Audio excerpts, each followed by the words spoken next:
आज पढ़ेंगे BA second year का पेपर फर्स्ट भारतीय संसद।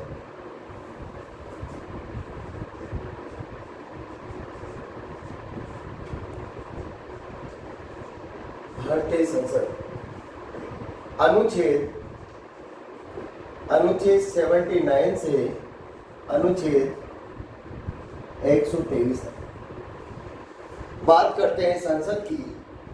संसद क्वेश्चन आता है कि संसद किस किस से मिलकर बनती है। संसद किस किस से मिलकर बनती है? तो संसद अनुच्छेद 79 में इसका उल्लेख होता है। अनुच्छेद 79 में इसका उल्लेख होता है और ये इसके अंतर्गत राष्ट्रपति, इसके अंतर्गत राष्ट्रपति प्लस लोकसभा, राष्ट्रपति प्लस लोकसभा प्लस राज्यसभा, इसके अंतर्गत कौन कौन से आते हैं? संसद का अगर उल्लेख आ जाता है तो संसद में कौन कौन शामिल होते हैं? तो संसद के अंदर कौन कौन शामिल होते हैं? एक तो होता है राष्ट्रपति, एक होता है लोकसभा, एक होती है राज्यसभा। राष्ट्रपति, लोकसभा और राज्यसभा से मिलकर क्या बनती है? संसद, जिसका उल्लेख किसमें होता है? अनुच्छेद 79 में। किसमें होता है? अनुच्छेद 79 में। इसकी बात करते हैं संसद में कितने अंग होते हैं। क्वेश्चन पूछा जाता है कि संसद किसी से मिलकर बनती है? तो 3 अंगों से मिलकर, राष्ट्रपति, लोकसभा और राज्यसभा। अगर नेक्स्ट बात करते हैं कि संसद में कितने अंग होते हैं, संसद में कितने अंग होते हैं, संसद में कितने सदन होते हैं, संसद में कितने सदन होते हैं? तो कितने सदन होते हैं? तो संसद में सदन की अगर बात आ जाती है तो 2 सदन होते हैं। संसद में कितने सदन होते हैं? 2 सदन होते हैं। कितने सदन होते हैं? 2 सदन। इसके सदन के अंतर्गत राष्ट्रपति नहीं आता। एक तो आता है लोकसभा प्लस राज्यसभा। संसद में 2 सदन होते हैं, लोकसभा प्लस राज्यसभा। राष्ट्रपति क्या है? संसद का अंग है। राष्ट्रपति संसद का अंग है, जबकि अमेरिका का जो राष्ट्रपति होता है वो संसद का अंग नहीं होता है। जबकि अमेरिका का जो राष्ट्रपति होता है, अमेरिका का राष्ट्रपति होता है, अमेरिका का राष्ट्रपति होता है वह संसद का अंग नहीं होता है। अमेरिका का जो राष्ट्रपति होता है वह संसद का अंग नहीं होता है, जबकि भारत का राष्ट्रपति संसद का अंग होता है। जबकि भारत का जो राष्ट्रपति वो संसद के सदन में इसका काउंट नहीं किया जाता है। संसद के सदन में 2 आता है, एक तो आता है लोकसभा, दूसरा आता है राज्यसभा। संसद के 2 सदन होते हैं, एक तो होती है लोकसभा, एक होती है राज्यसभा। और क्वेश्चन पूछ लेता है इसके उपनाम। अगर बात करते हैं उपनाम, सदनों के उपनाम, अगर उपनाम की बात आती है तो सदनों के उपनाम की अगर बात आती है तो उपनाम में लोकसभा का उपनाम अगर बात करते हैं तो इसको कहते हैं प्रथम सदन।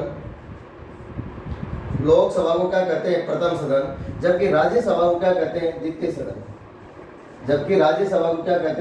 सदन। इसको लोकसभा को प्रथम सदन कहते हैं तो राज्यसभा को द्वितीय सदन कहते हैं। अगर लोकसभा को लोकप्रिय में जनता का सदन,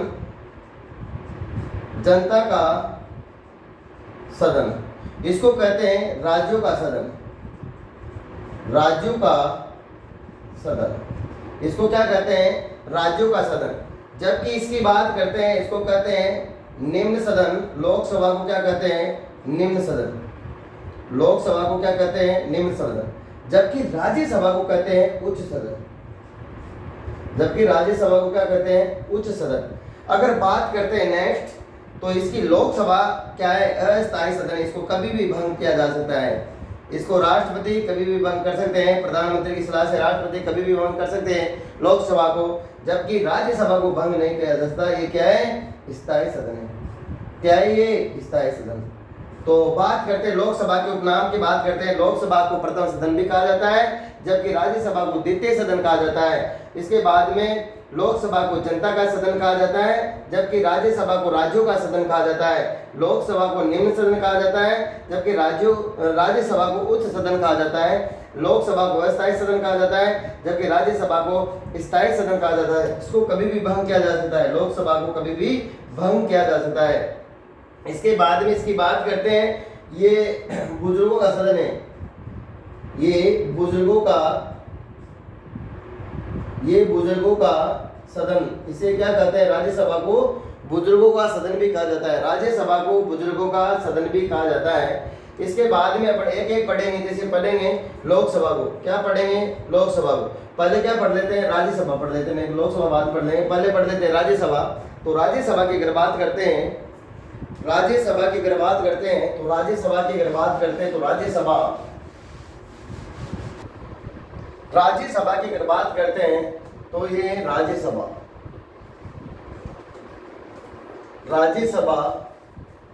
का उल्लेख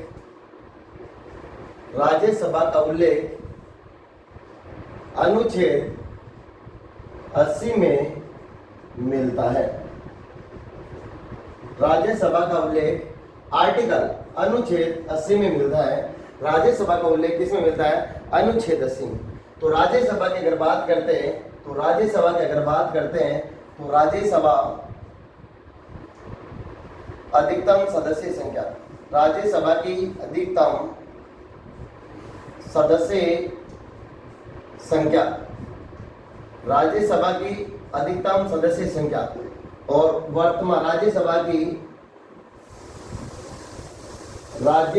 की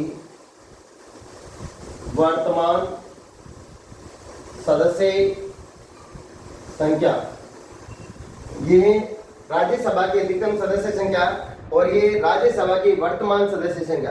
राज्यसभा की अधिकतम सदस्य संख्या कितनी हो सकती है? 250।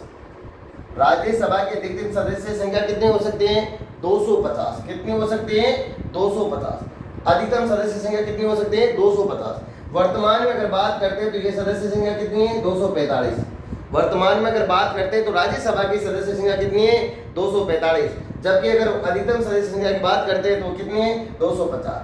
इसके अंतर्गत अगर बात करते हैं 238 सदस्य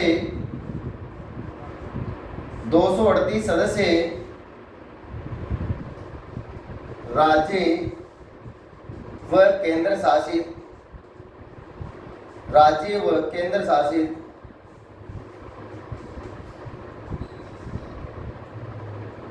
238 सदस्य की अगर बात करते हैं, 238 सदस्य निर्वाचित होते हैं। 238 सदस्य क्या होते हैं? निर्वाचित। 238 सदस्य क्या होते हैं? निर्वाचित। 238 सदस्य क्या होते हैं? निर्वाचित होते हैं। और इसकी बात करते हैं, इसके अंदर अगर बात करते हैं और 12 सदस्य क्या होते हैं? राष्ट्रपति द्वारा 12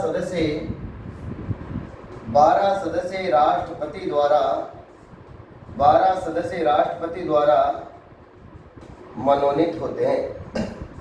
12 सदस्य राष्ट्रपति द्वारा राज्यसभा के अंतर्गत बात करते हैं तो मनोनीत होते हैं। कितने? 12 सदस्य। वो 12 सदस्य कौन कौन से होते हैं? साहित्य, कला विज्ञान व समाज सेवी। किसी भी सेक्टर में, जैसे साहित्य के सेक्टर में हो, चाहे कला के सेक्टर में हो, चाहे विज्ञान के सेक्टर में हो, चाहे समाज सेवा के सेक्टर में हो, इसमें क्या है? उनको उत्कृष्ट माना जाता है। क्या हो? उत्कृष्ट कार्य क्या हो इसके अंदर, या साहित्य में क्या हो, चाहे कला में क्या हो, चाहे विज्ञान में क्या हो, चाहे समाज सेवा में क्या हो, इनके चारों के अंतर्गत क्या करना चाहे? उत्कृष्ट काम क्या हो, उसी को क्या किया जाता है? राष्ट्रपति द्वारा मनोनीत किया जाता है। कितने सदस्यों को? 12 सदस्यों को। कितने सदस्यों को किया जाता है? 12 सदस्यों को। इसके बाद अगर नेक्स्ट अपन बात करते हैं वर्तमान की अगर बात करते हैं, वर्तमान में 233 निर्वाचित होते हैं, 233 निर्वाचित होते हैं, 233 निर्वाचित होते हैं। बाकी 12 सदस्य राष्ट्रपति द्वारा 12 सदस्य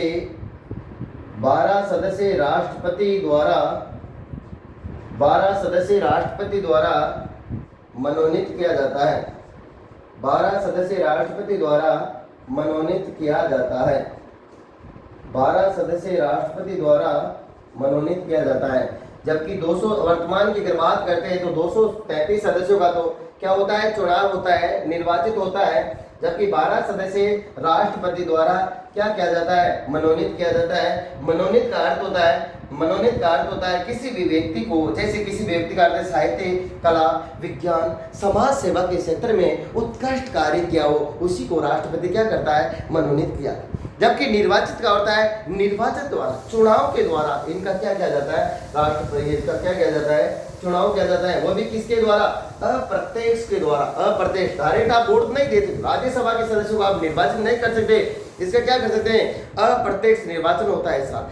अप्रत्यक्ष निर्वाचन, जैसे राष्ट्रपति का चुनाव होता है ऐसे राज्यसभा सदस्यों का भी चुनाव होता है अप्रत्यक्ष द्वारा, इनडायरेक्ट। डायरेक्ट में आप लोकसभा के सदस्य को चुनते हैं, जिसमें आप डायरेक्ट वोट देते हो, उसे कहते हैं, उसे क्या कहते हैं, डायरेक्ट। मैंने प्रत्यक्ष, जैसे प्रत्यक्ष रूप से आप वोट देते हो उसे कहते हैं प्रत्यक्ष। जब इनडायरेक्ट, अगर अप्रत्यक्ष रूप से, जिसको कैंडिडेट को आप जानते ही नहीं हो, उसको क्या कहते हैं, अप्रत्यक्ष। जिसको कैंडिडेट को आप जानते हैं और उसका जहां पर आप वोट देते हो उसका नाम आता है, लेकिन इसका ऐसा नहीं होता है, इसका होता है अप्रत्यक्ष। आपके द्वारा चुने हुए सदस्यों के द्वारा, आपके द्वारा जो चुने गए सदस्य हैं उनके द्वारा इनका क्या किया जाता है, निर्वाचन किया जाता है, निर्वाचित किया जाता है, चुनाव करवाया जाता है।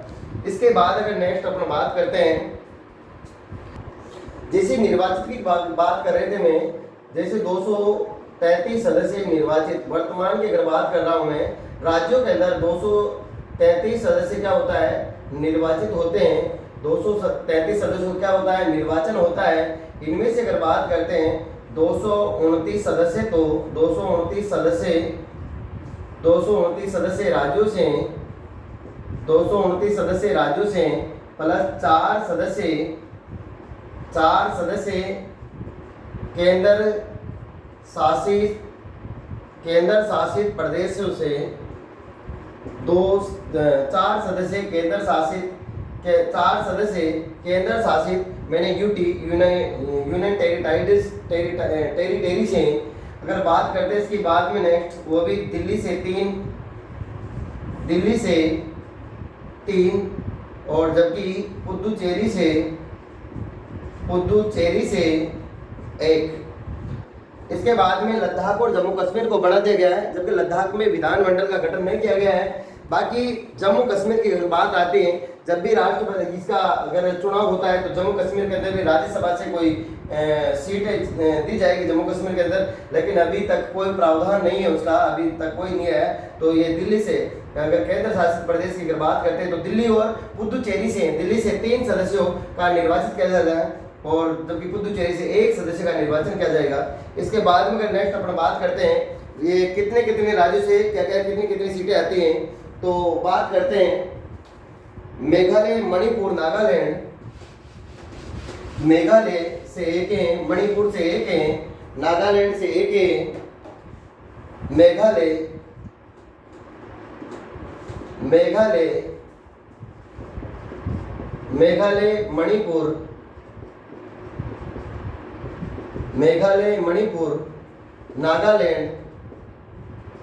मेघालय, मणिपुर, नागालैंड। इसके बाद में अगर बात करते हैं अरुणाचल प्रदेश, मिजोरम, सीकर, अरुणाचल प्रदेश,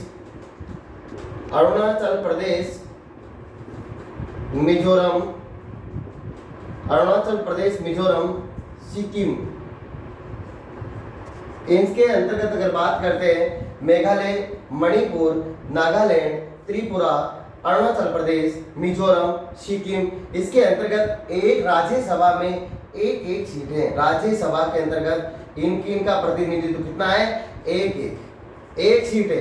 जैसे मेघालय की बात करते हैं तो एक सीट है, मणिपुर की बात करते हैं एक सीट है, नागालैंड की बात करते हैं तो एक सीट है, त्रिपुरा की बात करते हैं तो एक सीट है, अरुणाचल प्रदेश की बात करते हैं एक सीट है, मिजोरम की बात करते हैं तो एक सीट है। इसके अंतर्गत एक एक सीट है। इसके बाद अगर नेक्स्ट अपन बात करते हैं हिमाचल प्रदेश उत्तराखंड में 3-3 सीटें हैं। हिमाचल प्रदेश व उत्तराखंड में, हिमाचल प्रदेश और उत्तराखंड में 3-3 सीटें दोनों में। इसमें भी 3 है तो इसमें भी क्या है 3 सीटें हैं। अगर बात करते हैं अपने राजस्थान की, अगर राजस्थान की अगर बात करते हैं तो राजस्थान में राज्यसभा की अगर सीट की बात करते हैं तो राजस्थान में राज्यसभा से कितनी सीटें हैं 10 सीटें। राजस्थान से राज्यसभा सदस्य अगर चुन के जाते हैं तो कितनी है 10 सीटें। अगर सर्वाधिक सीटों की अगर बात करते हैं तो सर्वाधिक सीटें हैं उत्तर प्रदेश है, यूपी के उत्तर प्रदेश की कितनी है 31, उत्तर प्रदेश की कितनी है 31 सीटें। राज्यसभा के अंदर सबसे ज्यादा अगर सीट की बात करते हैं भारत में कौन से राज्य से प्रतिनिधित्व चुन के आते हैं तो वो आते हैं उत्तर प्रदेश से। कितने आते हैं 31। इसके बाद अगर नेक्स्ट अपन बात करते हैं राज्यसभा सदस्यों की योग्यता, इसकी बात करते हैं राज्यसभा सदस्य की योग्यता। राज्यसभा सदस्य की योग्यता की अगर बात करते हैं, राज्यसभा सदस्य की योग्यता की अगर बात करते हैं, राज्यसभा सदस्यों की योग्यता, राज्यसभा सदस्यों की योग्यता की अगर बात करते हैं, आप जानते हैं योग्यता होती है तीसरा। भारत का अगर नागरिक हो तो भारत में चुनाव किसी तरह भारत का नागरिक होना चाहिए। नंबर 1 योग्यता की अगर बात करते हैं, भारत का नागरिक होना चाहिए, भारत का नागरिक होना चाहिए। नंबर 2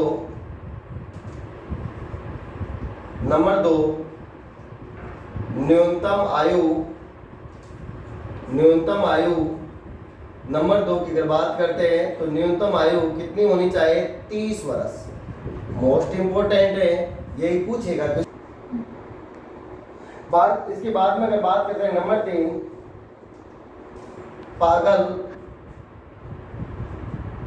पागल दिवालिया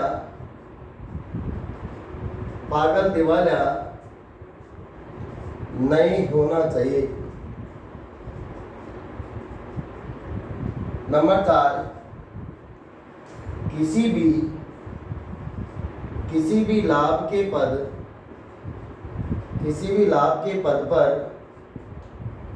पर नहीं होना चाहिए। किसी भी लाभ के पद पर नहीं होना चाहिए। ये राज्यसभा सदस्य की योग्यता। राज्यसभा सदस्य की योग्यता की बात करते हैं तो भारत का नागरिक होना चाहिए। न्यूनतम आयु कितने वर्ष होनी चाहिए? कितने वर्ष होनी चाहिए बेटा? न्यूनतम आयु 30 वर्ष होनी चाहिए। कितनी होनी चाहिए? 30 वर्ष होनी चाहिए। और पागल दिवालिया तो बिल्कुल भी नहीं होना चाहिए। अगर हो गया पागल दिवालिया, अगर चुनाव भी लड़ लिया, अगर बाद में पागल दिवालिया हो गया तो इसको क्या होगा? इसकी राज्यसभा सदस्य की सदस्यता को क्या कर दिया जाएगा? रद्द कर दिया जाएगा। इसके बाद में किसी भी लाभ के पद पर नहीं होना चाहिए। किसी भी लाभ के पद पर नहीं होना चाहिए। इसके बाद अगर नेक्स्ट अपन बात करते हैं परिसीमन आयोग।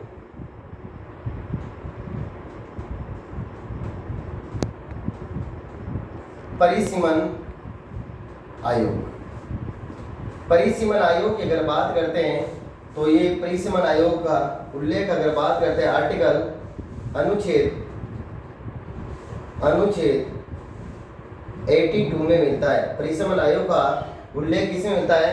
अनुच्छेद 82 में। परिसीमन आयोग का उल्लेख किसमें मिलता है? अनुच्छेद 82 में मिलता है। और अभी बात करते हैं तो भारत के अंदर, भारत में 4 बार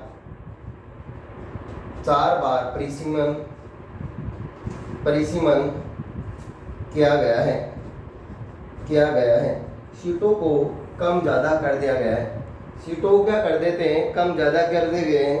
अगर बात करते हैं परिसीमन कितनी बार, पहले बार परिसीमन हुआ 1952 में, दूसरी बार परिसीमन हुआ 1962 में, और तीसरी बार परिसीमन हुआ 1972 में, और चौथी बार जो अंतिम बार हुआ था वो हुआ था 2002 में, जिसका अध्यक्ष था कुलदीप सिंह। जिसका अध्यक्ष कौन था? कुलदीप सिंह था। इसका अध्यक्ष कौन था? कुलदीप सिंह। और बात करते हैं 84 संविधान संशोधन की। 84वें संविधान संशोधन में क्या कहा गया है कि 2026 तक सीटों में कोई भी परिवर्तन नहीं किया जाएगा। सीटों में चाहे लोकसभा की हो, चाहे राज्यसभा की हो, चाहे लोकसभा की हो, चाहे राज्यसभा की हो, सीटों में कोई भी परिवर्तन नहीं किया जाएगा। कोई भी परिवर्तन नहीं किया जाएगा। बिल्कुल सीटों के अंदर अगर राजस्थान की बात करते हैं तो विधानसभा में 200 सीटें तो 200 सीटें हैं, लोकसभा के अंदर 25 सीटें हैं तो 25 सीटें हैं, राज्यसभा में 10 सीटें हैं तो 10 सीटें हैं। 2026 तक इस सीटों में कटौती बढ़ोतरी नहीं की जाएगी। ये कहता है 84 संविधान संशोधन। क्या कहता है 84 संविधान संशोधन?